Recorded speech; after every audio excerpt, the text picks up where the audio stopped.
Hey everyone, how's it going? So what are we doing now? Well, we're going to be replacing motor mounts on this '09 Chevy Silverado 5.3 liter, and it's a rear wheel drive. Motor mounts are not fun on these things. If you're going to do them in a pair. Trust me, it'll save you some aggravation by doing them in a pair, because trying to get one side out and lifting the motor on one side is a pain in the butt. Do them both at the same time, it'll save you aggravation. I already dropped the starter out of this. I was having phone problems, and I wasn't sure if I was going to be able to make a video on this, but I was having some phone issues. I got it straightened out. For some reason, it kept locking up on me, and I don't know why. I restarted it a half a dozen times.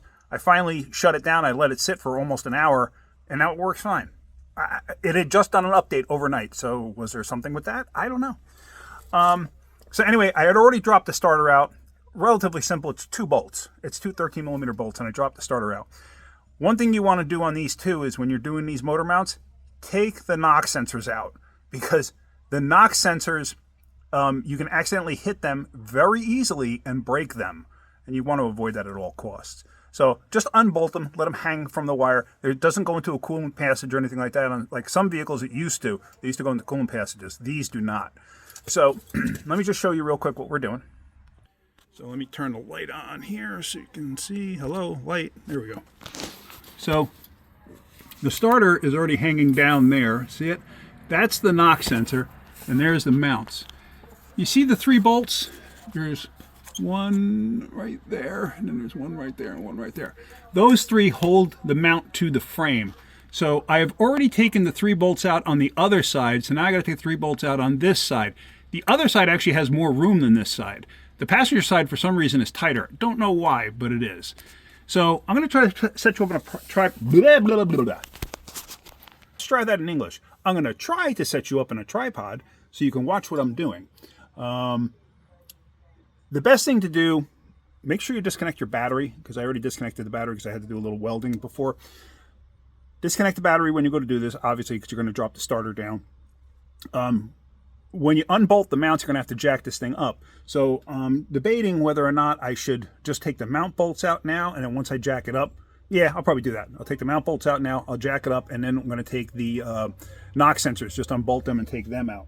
When you go to put knock sensors back in, be very mindful of your torque. You don't want to tighten them up too much. You can distort them and ruin them. I mean, I've been doing this for years, so I can kind of have a feel for certain things, and I can kind of do it without an issue. But if you're uncertain, torque them, okay? Don't whack them down with a gun. Whatever you do, do not whack them down with a gun. You're going to be asking for problems.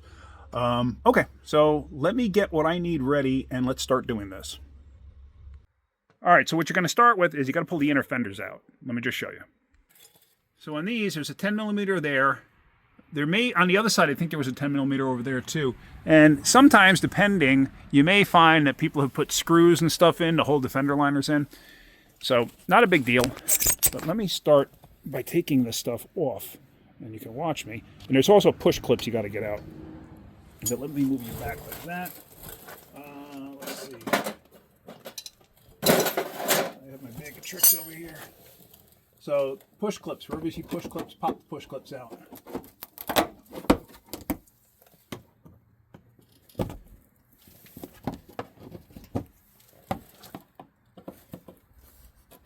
I think this side has one more push clip than the other side for some reason. I think. Not 100% positive. And sometimes these things are bare. They don't want to come out. So I'll grab them with cutting pliers to try to get them out. Basically, it's the dirt and stuff that collects in them, you know, because it's in the fender well. I hope you can hear me okay. I think you can. I'll review this section in a minute. And provided everything sounds okay, I won't use my microphone.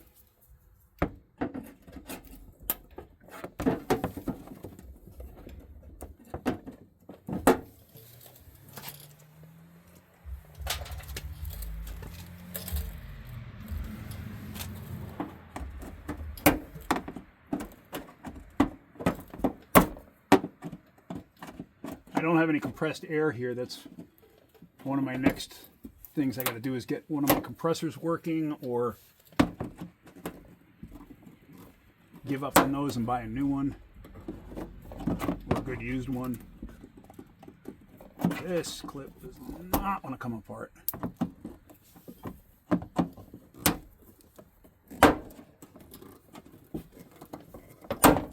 And sometimes that happens. I had to break that clip. There's one over here. And it's all different clips. There's Honda clips on here. There's Nissan clips on here. There's GM clips on here. There's Harbor Freight clips on here. Because you never know what you're going to get. Especially on an older vehicle like this type of a truck too. Because, you know, it's been around the block a few times, so to speak. What did I do with...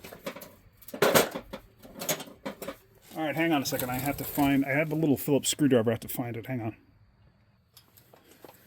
All right, and somebody had put like self-tapping type screws in here.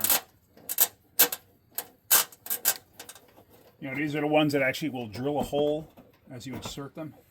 They have basically like a drill bit tip on them. See that? They come in super handy. I will give them that.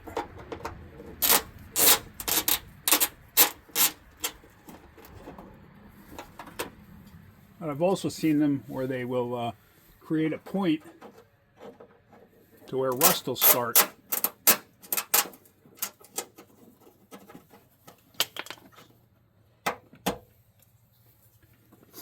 Alright. Now also somebody had put zip ties in this thing. Right down here. To keep it from rubbing on the tires.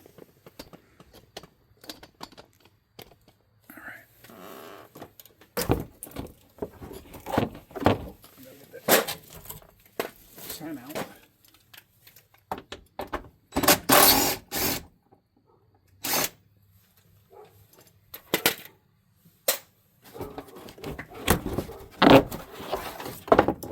And there's more zip ties down here.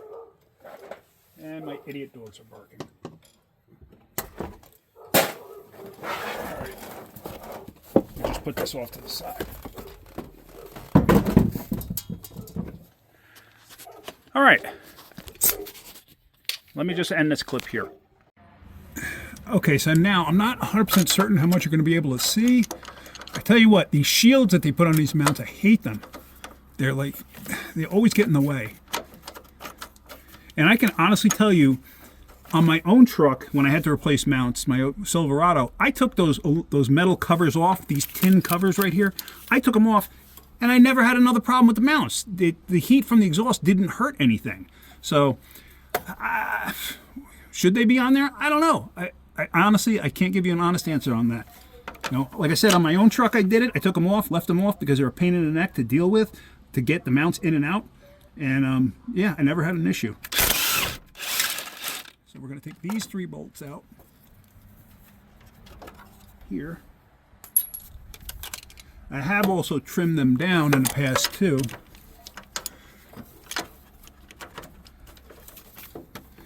And what I'm using is my 1/2-inch gun.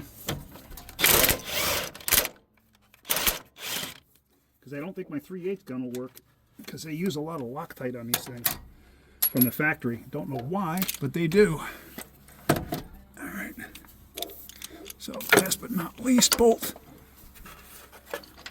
I'm doing this one blind, I can't even see it. And there, of course, Luna's barking.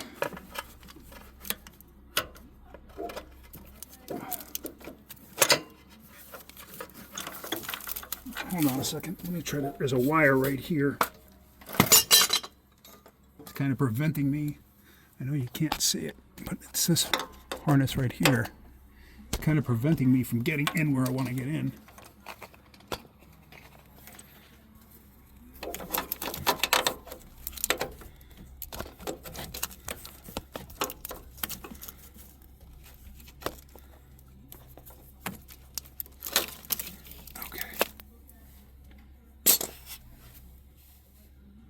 What did I just do with... Oh, I left it right there. Like I said, I'm kind of going in blind. I can't really see what I'm doing. Okay.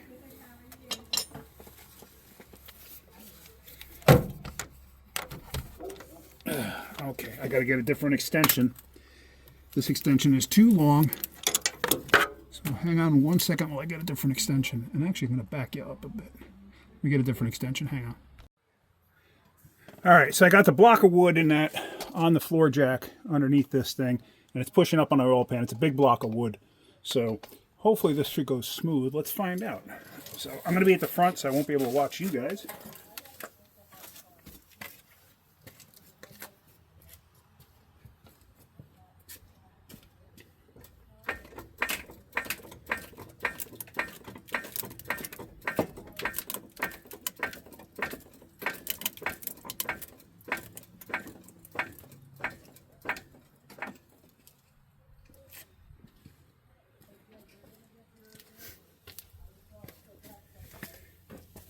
All right, and that's where it stops. So that's as far as it's going to go. So now hopefully that's enough room for me. What I'm going to have to do is I'm going to take this knock sensor out on this side because I have broken them in the past. I'll tell you that right now, I've broken these. So at this point, I'd rather just take it out and be safe than sorry. And as you saw, it didn't take a lot to break that free. They're not super tight. They're probably not even as tight as a spark plug. I don't remember what the torque spec actually is. There obviously is a torque spec.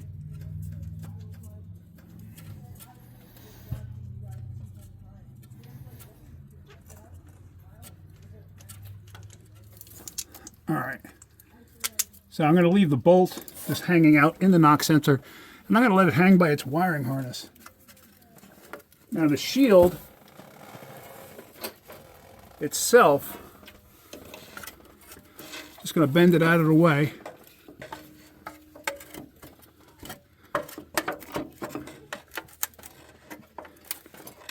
And these shields are like made out of Reynolds wrap. So now those bolts that hold it in place should be 15s. If I'm not mistaken. I'm just trying to remember the best way to get around to getting them out. Because there's a couple of different manners of doing this. I may have to go from underneath, I'm thinking, to get to them.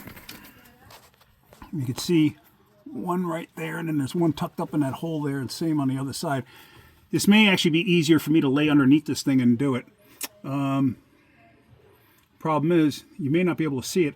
I may be better off showing you the other side, but I mean, you can watch this side, but I don't know how much you're going to actually see. So let me see what I can't figure out. All right, let me see what I can figure out here. Let's see. I'm trying to get focused in on that instead of everything else around it. And then I'm going to crawl underneath this thing. So I'm not quite sure how this video is going to go, but we'll see. No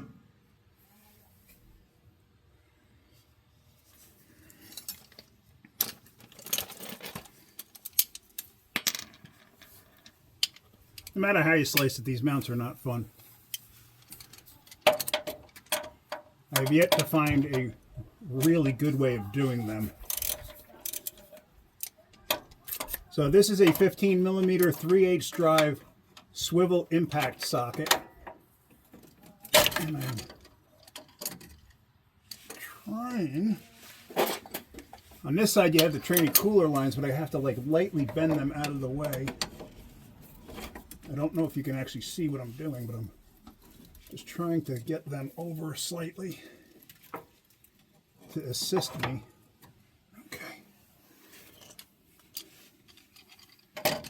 Now I'm getting the front lower bolt, and I'm doing it with a hand ratchet. Whoa, that's tight. Okay. I broke it free, so now I'm just using a 3/8 gun.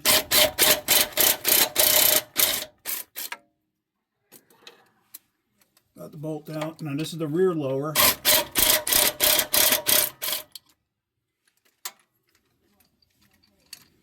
So now the uppers, I'm not sure if it's easier to go through the actual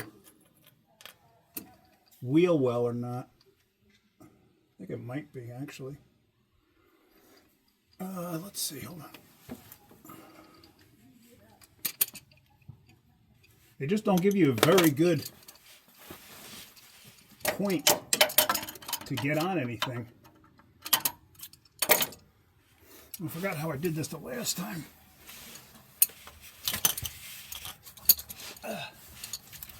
I'm just trying to crawl out from underneath this thing without killing myself.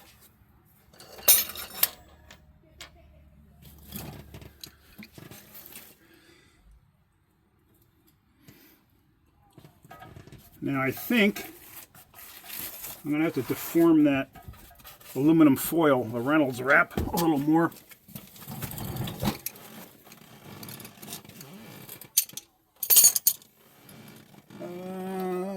Let's see, I got my pry bar underneath here. I have another pry bar here.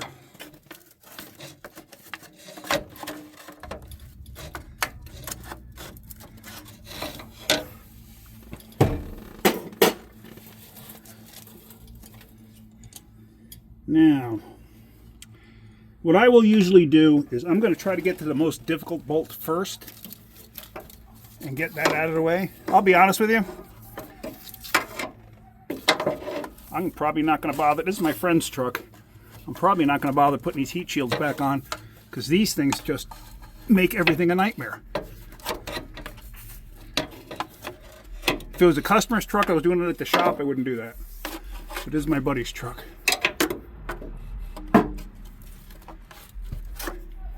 And I am 100% positive he will trust whatever I have to do with his vehicle. All right, so let's see. What's the easiest way to do this one?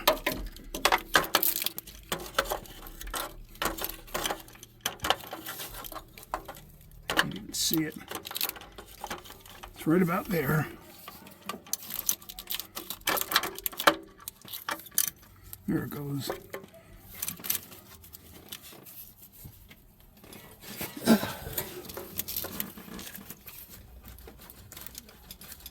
Wow, those bolts are tight. The one wasn't that tight. I don't know why these are that tight.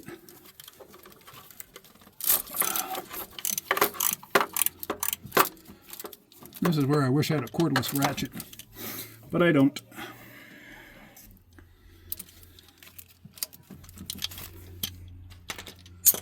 Gonna be one of my next buys for the house.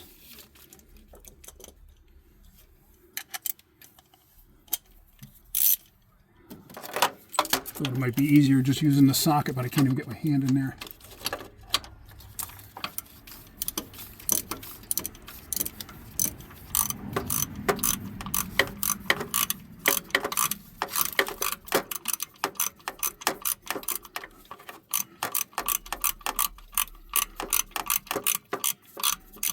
All I'm trying to do is hold a little pressure with my left hand up and into the bolt. This way the ratchet ratchets. Because if I just let it free swing, like there's not enough tension on the bolt.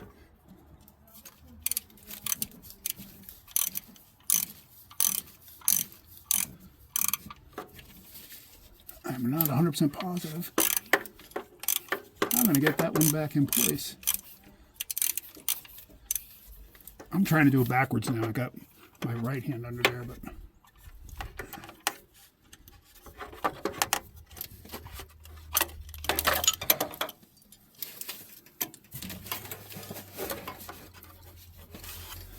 that's not good. These are such a pain in the butt.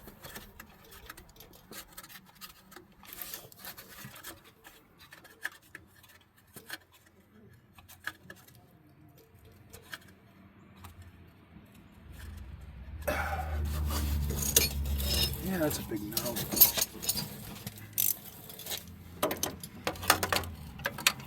The ratcheting mechanism on the ratchet itself has too much resistance going backwards that I can't just do this one-handed. I have to hold pressure on this. Because otherwise the ratchet just swings back and forth and like it'll screw it back in instead of ratcheting. So basically you wind up going nowhere. You just go out a little bit, in a little bit, out a little bit, in a little bit.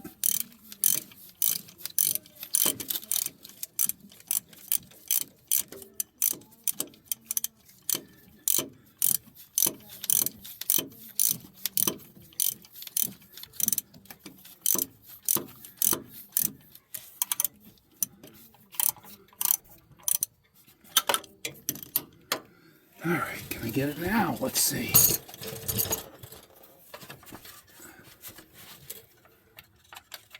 Oh, it's out. And it hit the floor.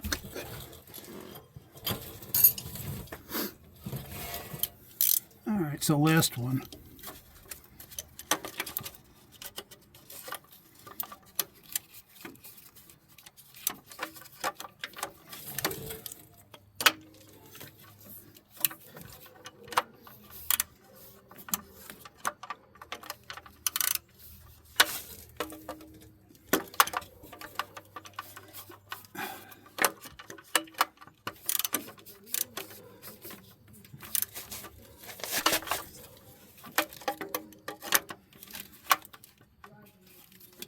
And of course, the Reynolds wrap is in the way.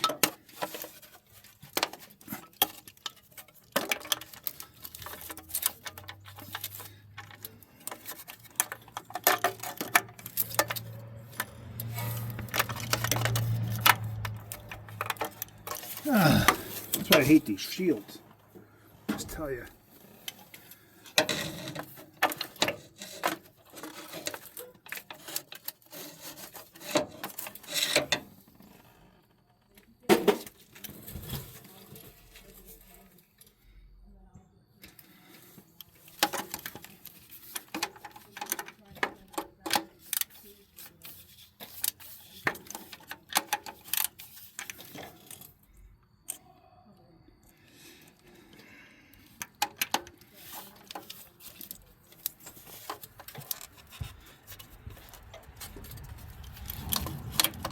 Starting to get a little aggravated here because I cannot get on. There it goes. Yeah.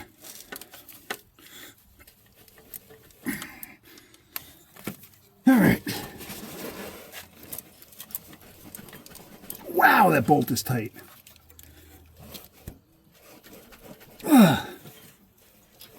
I cannot get it to break free.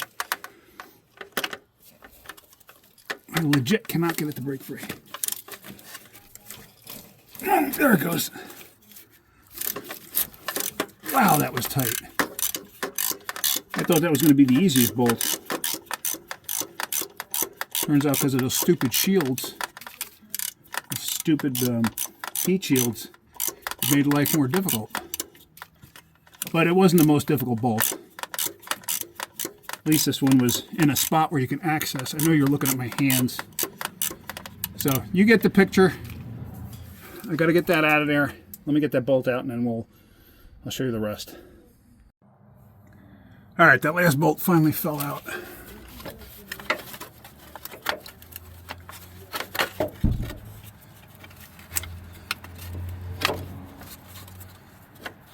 Now the other thing too with these mounts is they have a centering dowel or a centering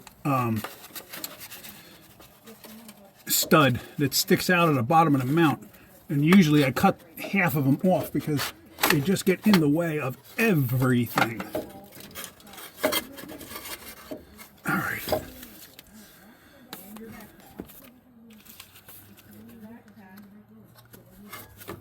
Move that out of the way. This is the wire for the starter, in case you're wondering.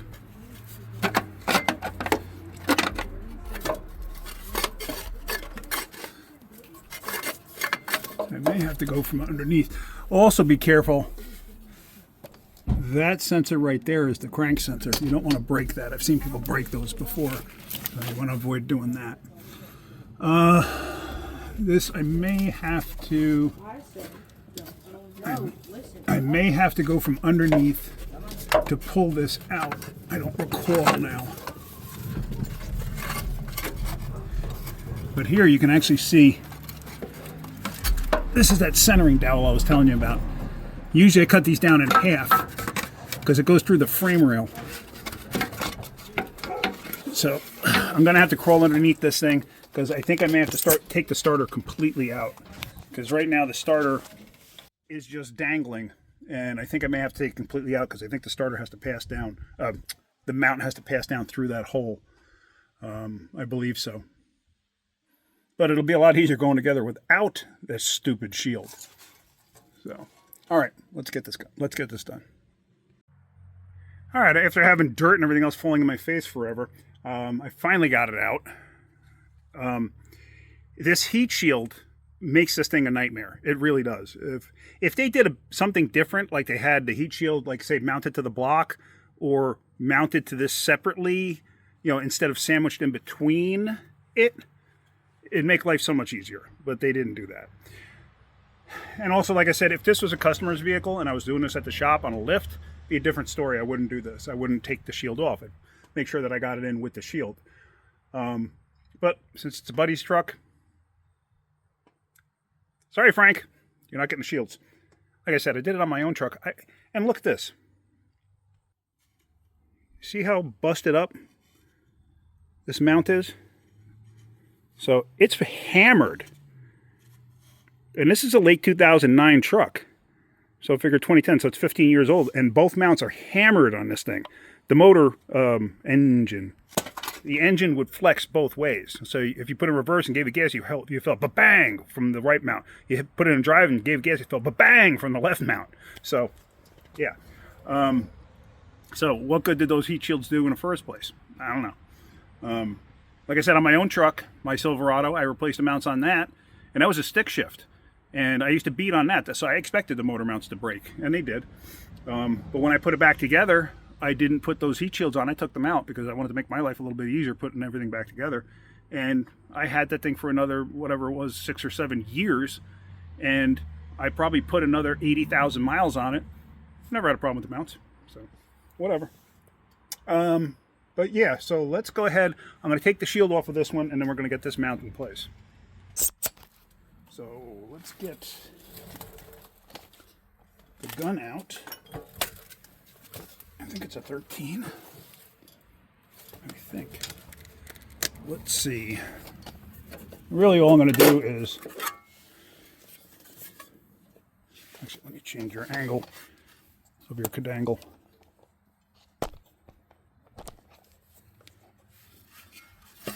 Oops. And so now, I know I'm going to probably get flack for this. That's fine. That I'm taking this shield off, but don't care. Like I said, it's my buddy's truck, so that's why. Oh, it's actually a 14. Dang it. Let me go get a 14 or a 9/16, whatever it is. I'll be right back. All right. So.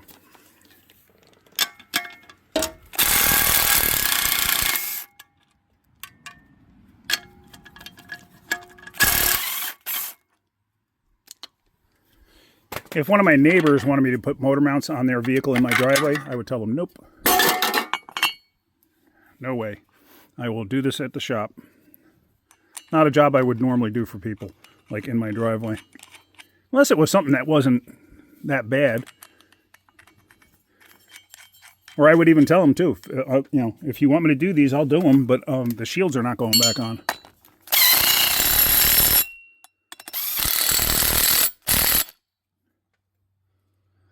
So, all right. So that should be good. Just trying to think. I thought I had I do have a 1415 around here somewhere. Hang on a second. Let me get you back in position over here somewhere.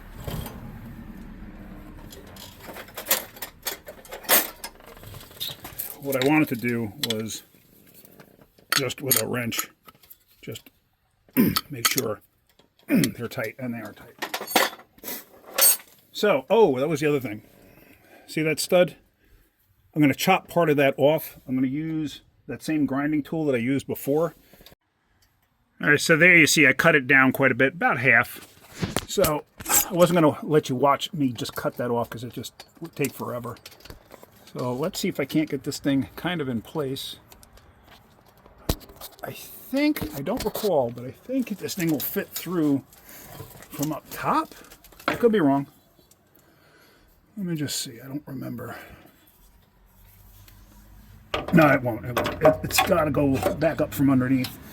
All right, let me lay underneath this thing and try to get this thing in place. Ugh.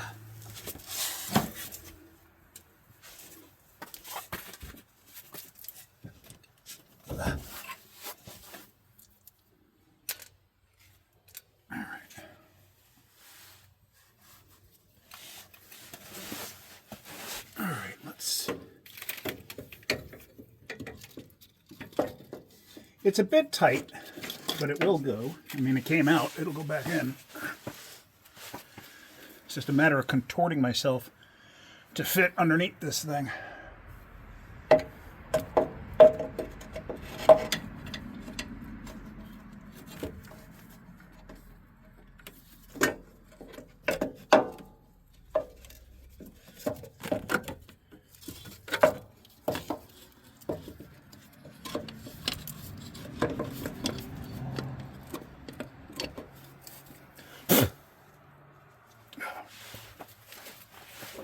That's the worst thing about laying underneath something like this when you're doing that, is because all the dirt falls in your face. Ugh.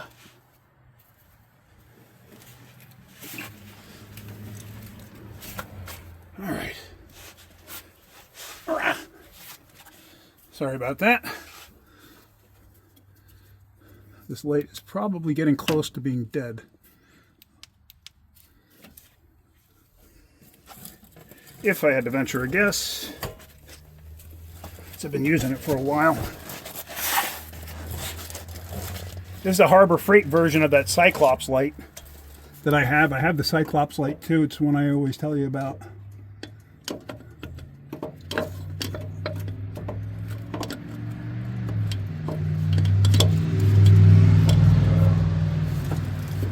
It's just a matter of getting this thing manipulated around the dipstick tube and everything else to get it in place.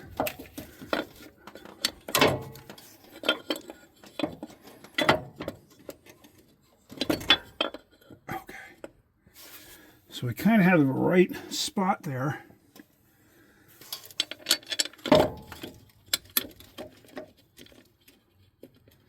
So now comes the fun part of trying to catch bolts. I try to catch one, and at least this way, try to catch the easiest one first, like I just did there. I don't know if you were able to see that or not, because I can't see what you can see.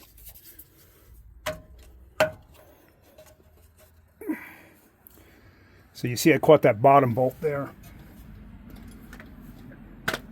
And this is another one of those scenarios. Do not tighten anything up till you get all the bolts caught. And for this one, I mean, you can tighten up all the ones on the engine block. And then once you let it down and onto the frame, then you can tighten up all the ones on the frame. Okay, that's two. Now this side sucks. There is no way around it. You have the AC in the way on this side. You have the starter in the way on this side. You have the dipstick tube in the way on this side.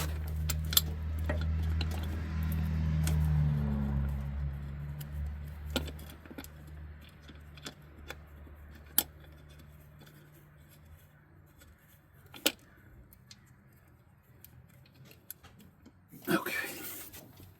So that's 3 caught. And now we got the fourth one to catch, which is the bottom one over here, but I think I got to do that from underneath, because I don't see any other way of getting that one in. I mean, maybe I can reach up from underneath while I'm still sitting here. Let's try that. Maybe I can do that. I know you cannot see this. I'm fully aware of that. I can barely see it.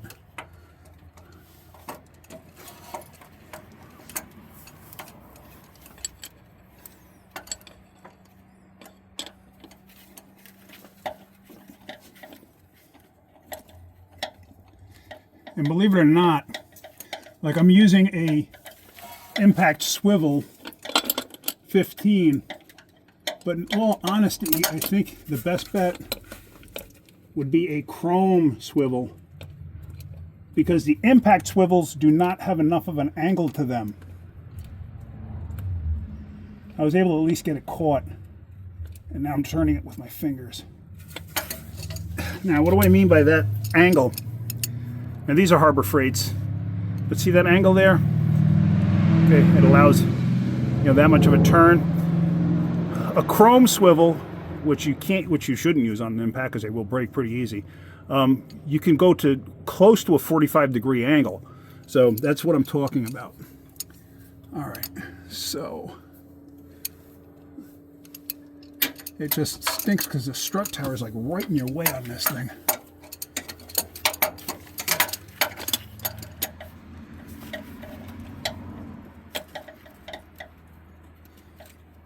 All right. Now I am losing my mind? Yeah, I think I'm losing my mind. Where is... There it is.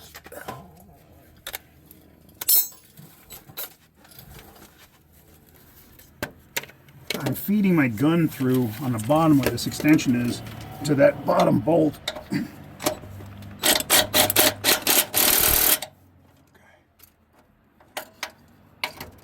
And now you should be able to see the bottom bolt on the other side. Okay. So now,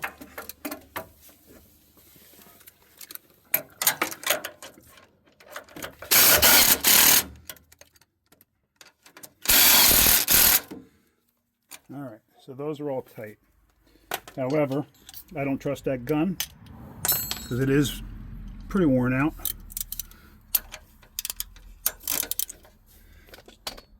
So I'm going to tighten by hand. Oh, I'm all the way out. Okay.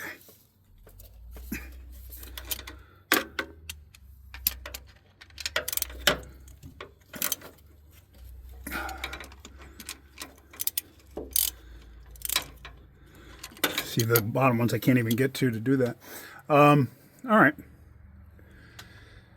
So what I'm going to do is I'm going to go from underneath, tighten those two up, then I'm going to put the knock sensor up in place, and then I'm going to put the starter up in place.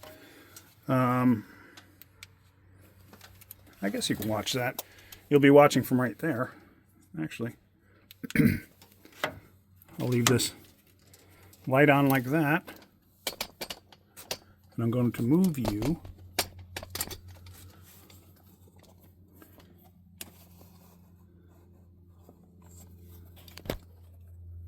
like that.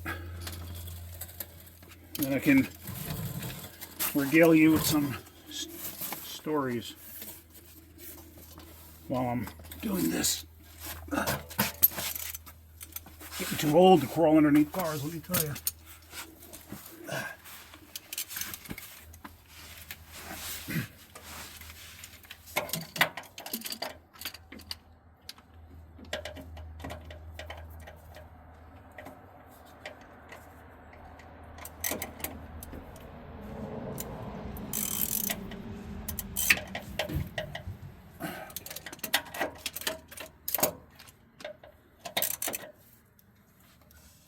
Okay. All right, all those bolts are tight now on the mounts, so I'm good with that. So now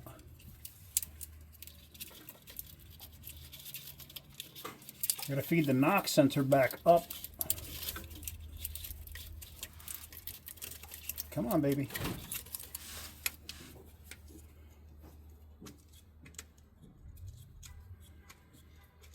Now, obviously, anytime you're doing something like this, safety is of utmost importance.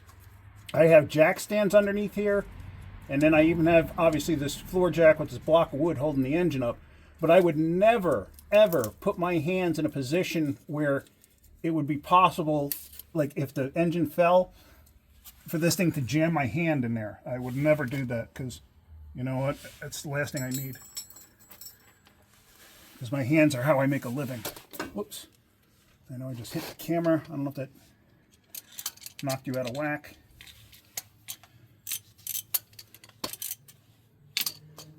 Actually, what I'll do is let me get the starter in place since I'm right here.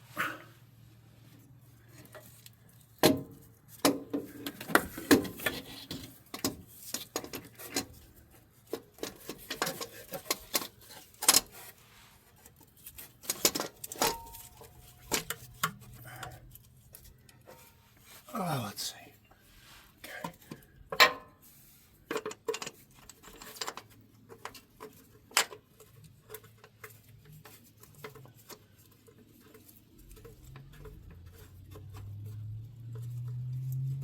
Okay, so that's that. How am I missing a starter bolt?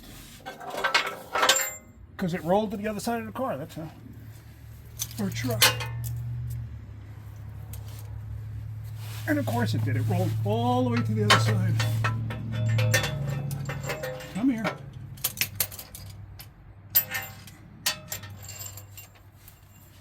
All right. Whew. I'm still catching the starter bolts.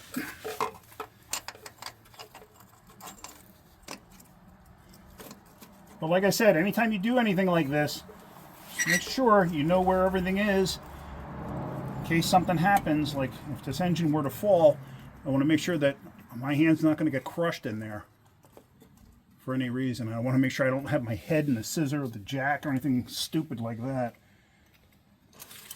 because accidents can happen real quick.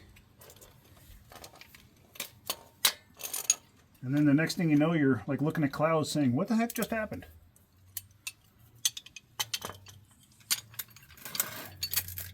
All right, let me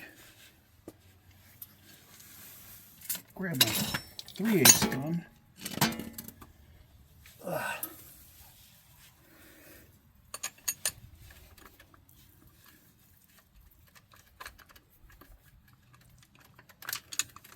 It looks like it's going to rain. I hope it don't, because I got to finish this today.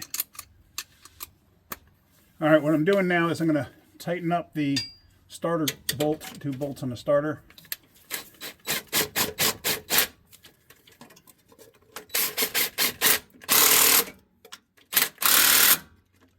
All right, now, like I said, I don't trust that gun. I don't know if you could actually see what I just did. I don't think you can, but I just tightened it up with the 3/8 DeWalt. And now I'm tightening it up with a hand ratchet, just verifying how tight it is. Okay, that's good. Now I'm going to relax the transmission cooler lines, and then I can crawl out. I still have to worry about hooking the sway bar back up, but I'll do that after I finish the other side.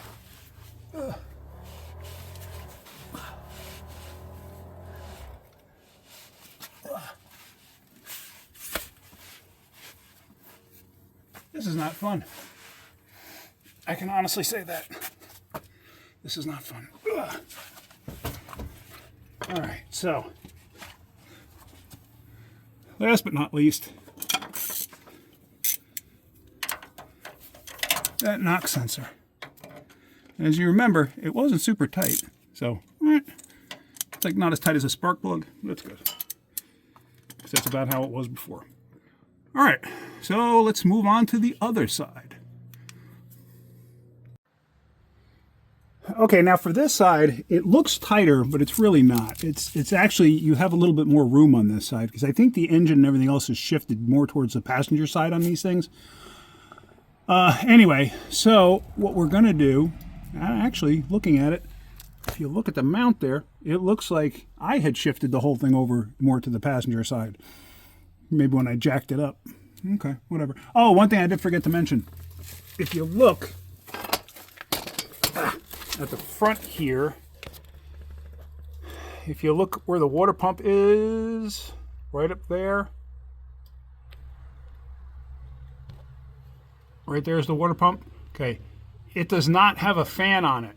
If you have a fan on it, be mindful that when you're jacking the motor up, you have a fan shroud. So if you have a fan on it, you could be hitting the shroud, you could break the shroud. So you may want to unbolt the shroud so the shroud moves with the fan. Just something to think about depending on what model year you're working on. So just something to keep in mind. So back to this. So same thing as the other side. I'm going to basically just distort the daylights out of this stupid shield.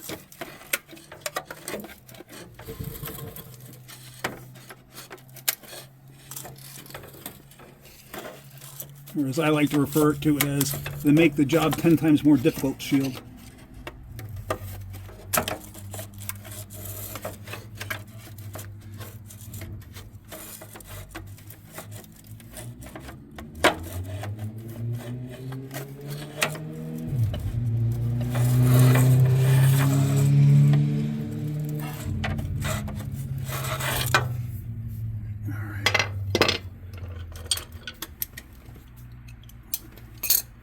So I'm not sure, you can actually see that this motor mount, oh no, that's why it fell over. That's why this mount is so far over. This one's actually broken, physically broken in two right there. See it? It's actually separated. Oops. See it? That's why the bottom is so far over. All right.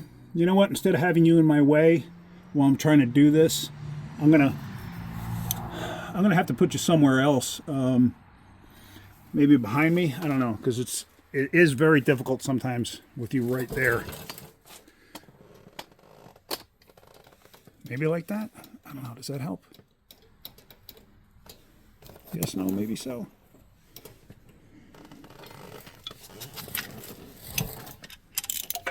Not that you can really see what I'm doing, but you might be able to hear me say bad words. Because that's always a possibility. But I really try to keep things PG-13. I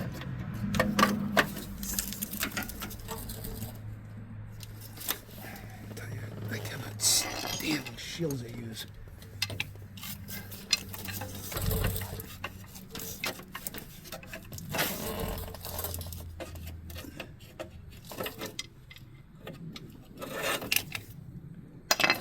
Actually, I disconnect this ABS sensor so I don't accidentally pinch it or anything.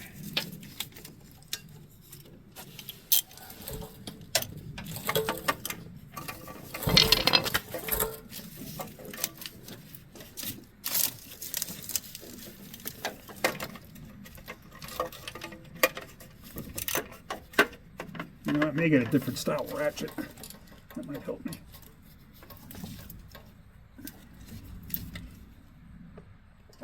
Yeah, let me try that.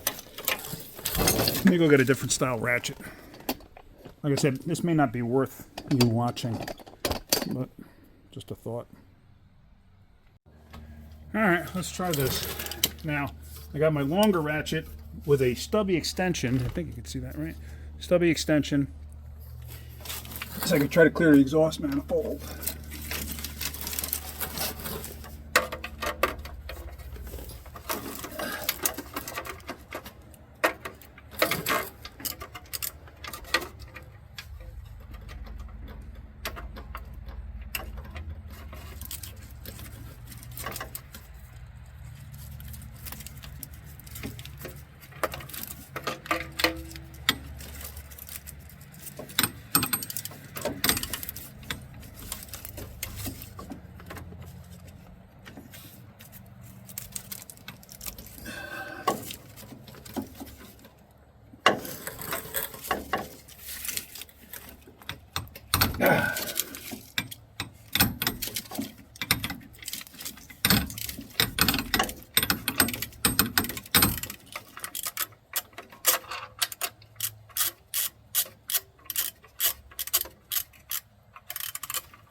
One. One is the loneliest number. Okay.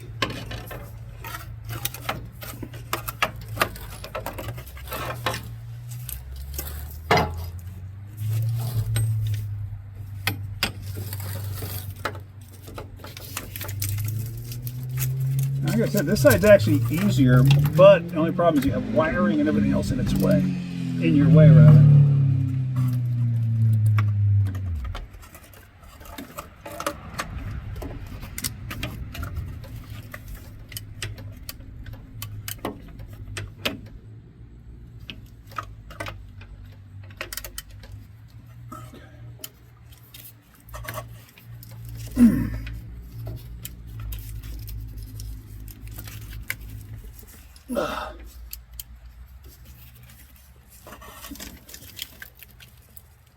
Wow.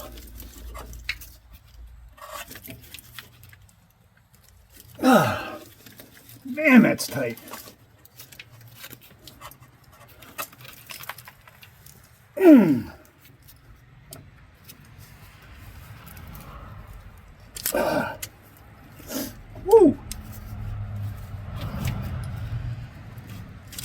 There it goes.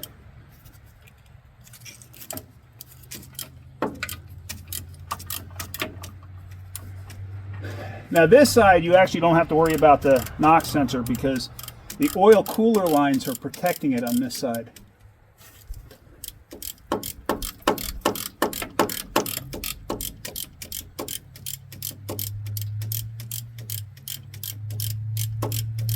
And as you can see, so far I've used mostly Harbor Freight tools. You know, other than the DeWalt drive stuff and the one pry bar. Well, and the welder, obviously. But these are all Pittsburgh sockets, Pittsburgh extensions, Pittsburgh ratchets. I do have a couple of snap-on wrenches and stuff like that I did use. But most of the wrenches were Pittsburgh. I think I even had a Craftsman in there. But that's old school Craftsman, not the new Craftsman. I don't think the new Craftsman is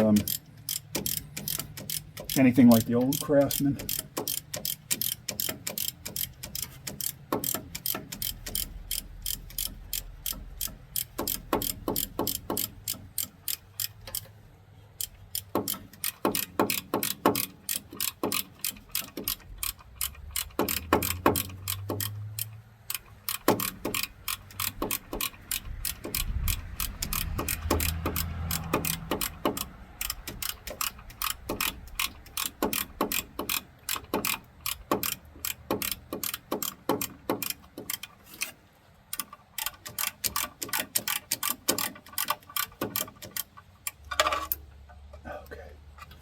So that one's out. All right. Whew.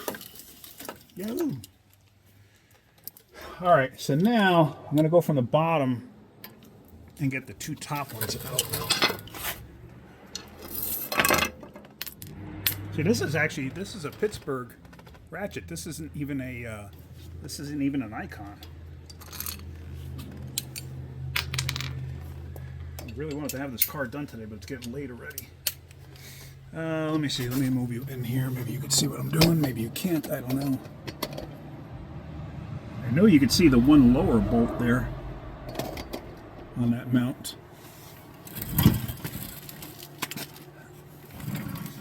I gotta get some pads to lay on. Hold on.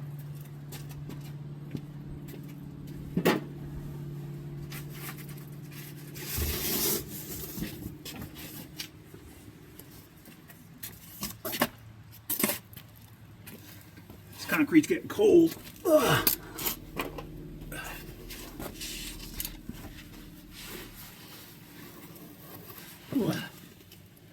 All right.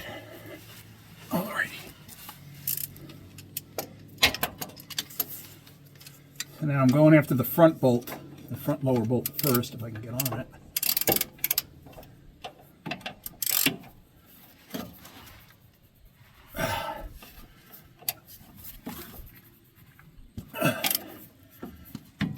Okay.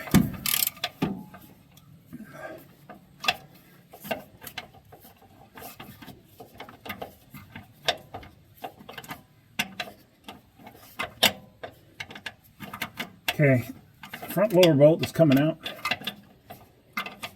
Was not as tight as that upper bolt, I'll tell you that.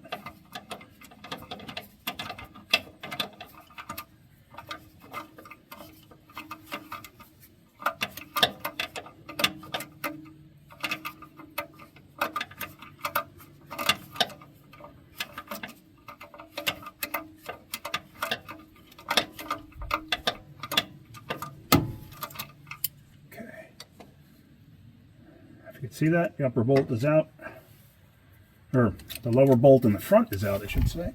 And let me put the bolt down here.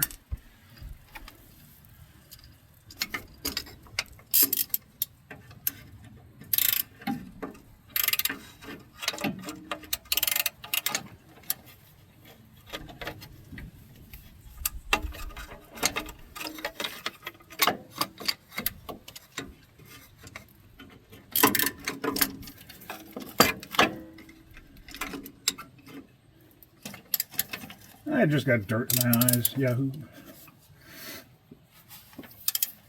All right. I don't know why some of these bolts are so darn tight. I just don't understand why. I can't loosen it.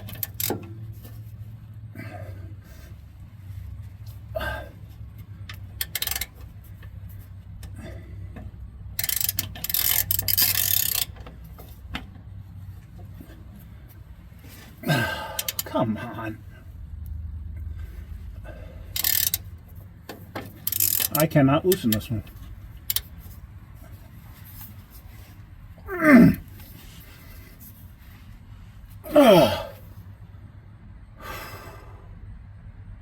I'm trying.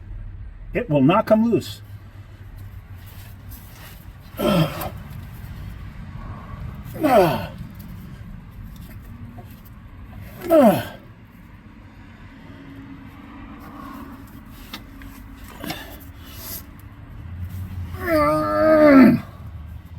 There it goes.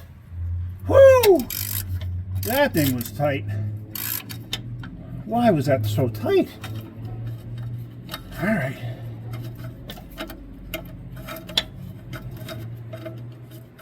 Whew. Tell you what, that was ridiculous.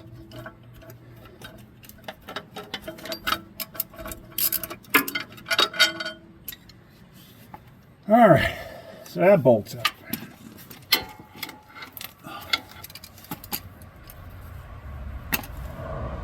Whew. I'm actually taking a breather under here. All right, let me come out around top.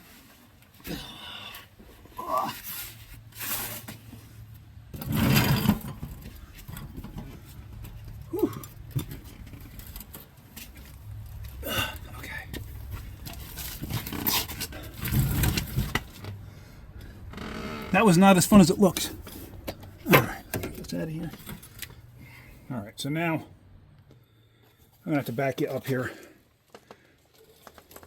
to a safe distance. Back here, because I don't know if I can even show you this.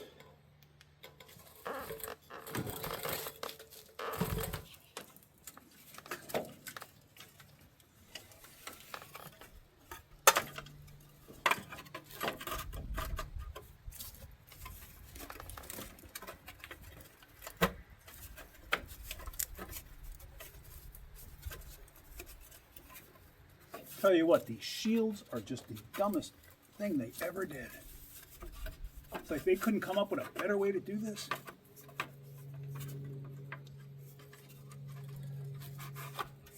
I guess on the assembly line it wouldn't be too bad, but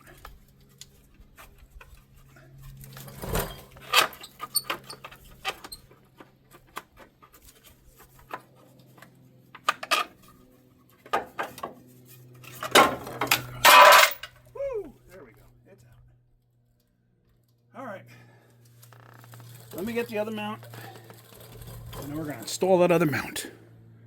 Whew. All right, so I got the new mount ready. I already ground down the thing. I took the shield off. I don't think this thing will fit through here now. It won't. I got to go from underneath. So let me get up underneath this thing. Let me get this thing in place.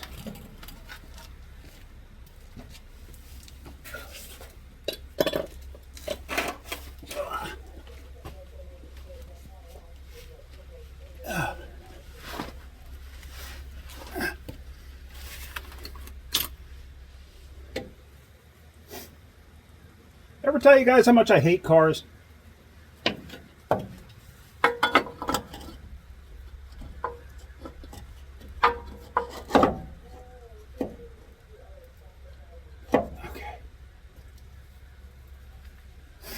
Alright, so now what I got to do is catch the bolts. So I'm going to come back up top.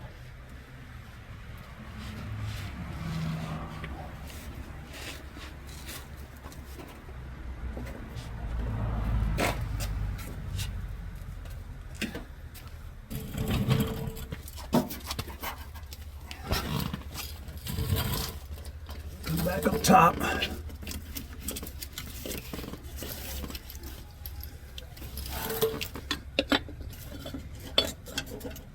Try to get one caught. Let's put this bolt down somewhere. I know you're probably looking at my shoulder or something, but sorry about that.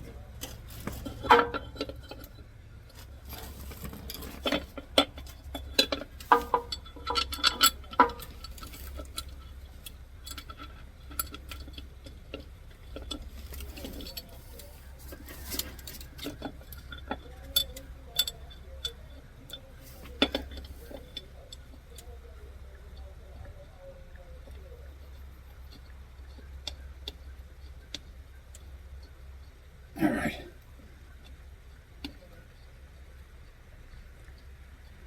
All right, I got one caught.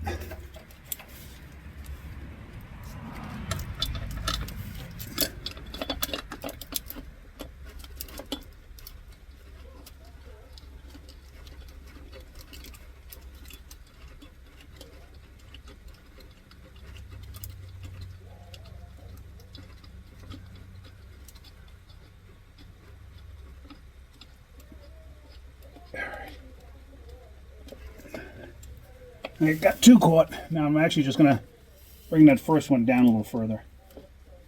Just to clean up the slack, so to speak.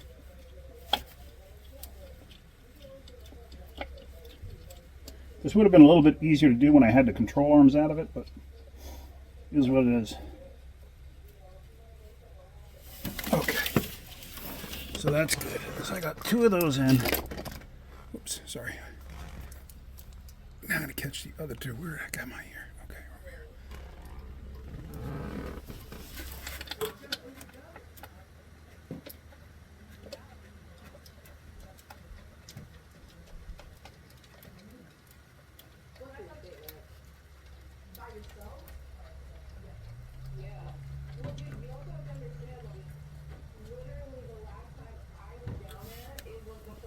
All right. So that's that one now. All right, my daughter just pulled up and she's on her phone in her car and it sounds like a loudspeaker. So I'm just going to pause this, but you get the general idea. I'm going to put this in and then I'm going to tighten up the bolts just like the same as the other side. All right, now that everything's tight, I'm going to lower the engine down and hopefully everything lines up. If not, if the dowels, if that centering bolt or pin doesn't line up, I might have to like pry it over from underneath with a pry bar. I don't know. We're going to find out right now. Ugh.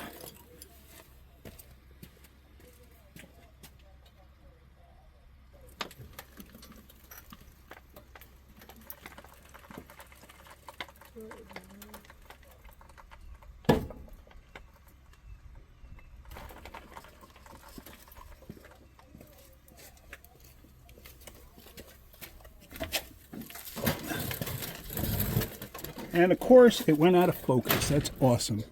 Sorry about that. And look at that. It lined up. All right, so now, sorry about the out of focus thing. Nothing I can do about that.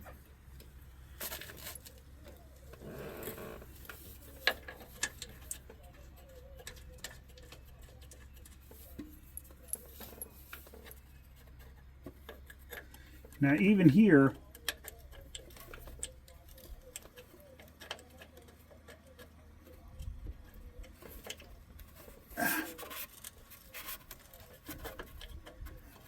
it's not 100%.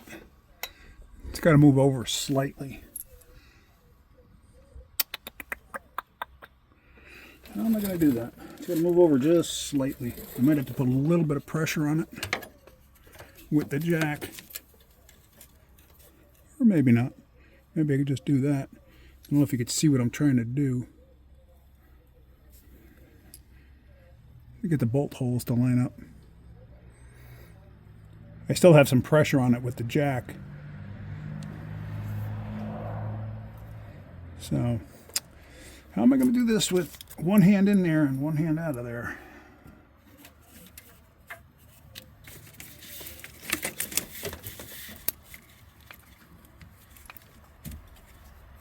I don't know. Let me do it like this.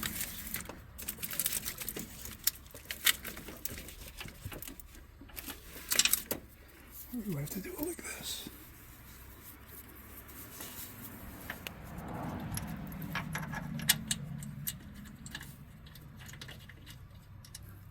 Get that bolt caught, and then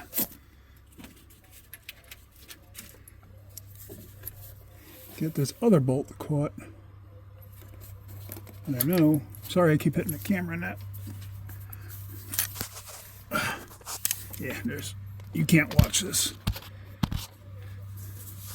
You're not old enough, you can't watch this.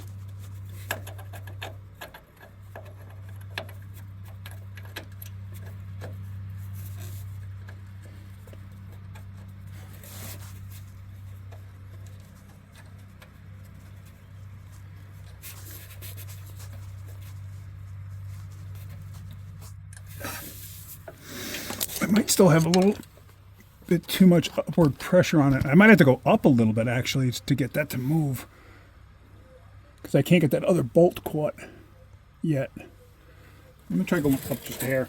Actually, what I'm gonna do is, me trying to film this is obviously a real pain. Let me go to the other side, see if I can't catch the bolts there, see where they're at. And then I may have to jack up on it slightly just to try to catch that one. It's close, but it's not exact. So. And sometimes when you're dealing with aftermarket parts, sometimes the bolt holes may not be in the exact spot they're supposed to be. Although I've had that with factory parts too, like factory motor mounts where the bolt holes were not in the right spot. So anything's a possibility. Let me get that done and then we'll wrap this up. It took a bunch of finagling, but I finally got it. Sometimes they're a pain in the neck to get lined up. I got the other side caught, I got this side caught, and I'm just going to tighten them up. So, not sure if you'll be able to see any of this. Probably not. I don't know. Let's see. Back you out like this. Back you out like this.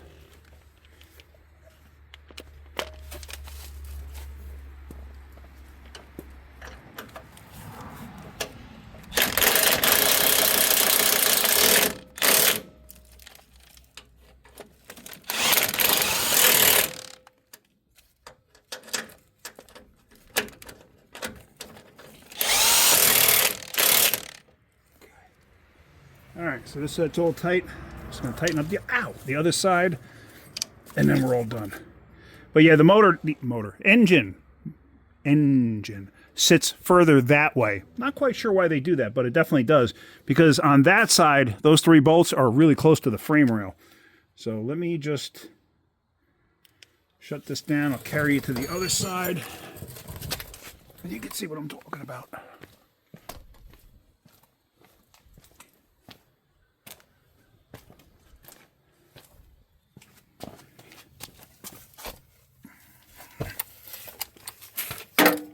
But if you look, oops, you see how close this exhaust manifold is to that strut tower. But if you look at those 3 bolts, see how close they are to the frame rail? So that's what I'm talking about. That's what I'm talking about. All right. And I still have to put the starter wire back in its holder, because I don't want that main battery wire coming in contact with the exhaust manifold at all.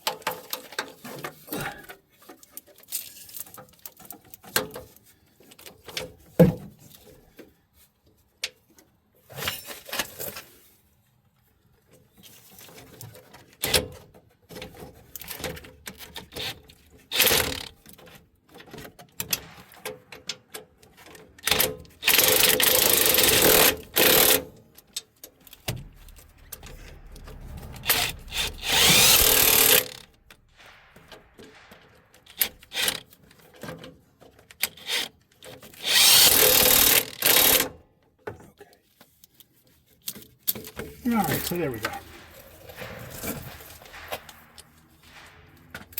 They are good and tight. Now, like I said, I just want to put that starter wire back into the loom here, where it came out of. This loom, this metal loom was actually all messed up.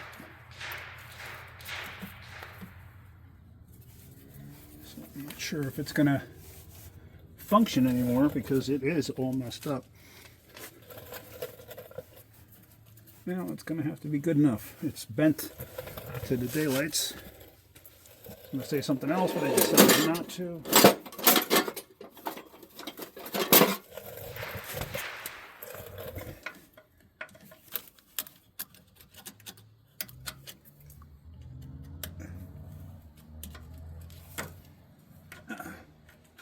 Actually, there we go. Okay, it hooked. All right, see it down there? Okay. So that's pretty much it. So now I got to put the sway bar back in, hook the battery back up. I got to grease the front end of this.